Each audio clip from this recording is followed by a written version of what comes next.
এই অত্র বাগেরহাট ৩ আসনের এমপি, বাংলাদেশ সরকারের বন, পরিবেশ ও জলবায়ু মন্ত্রণালয় বিষয়ের মাননীয় মন্ত্রী জনাব শেখ ফরিদুল ইসলামের নাম ব্যবহার করে একটি চক্র বিভিন্ন তদবির বাণিজ্য করছে মর্মে আমরা গোপন সূত্রে তথ্য পাই।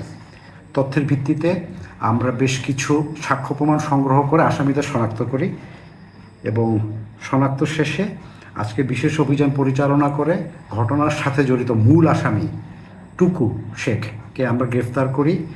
তার বিরুদ্ধে নিয়মিত মামলা রুজু করা হয়েছে। তার সাথে আরও 2 জন আসামি আছে। তদন্তের স্বার্থে এই মুহূর্তে আমরা নামগুলো বলছি না। আসামিদেরকে বিজ্ঞ আদালতের মাধ্যমে রিমান্ডে এনে আরও তথ্য সংগ্রহ করা হবে।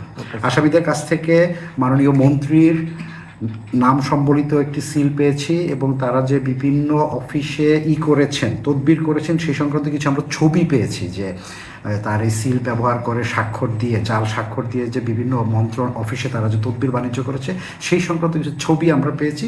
তদন্ত কার্যক্রম চলমান আছে।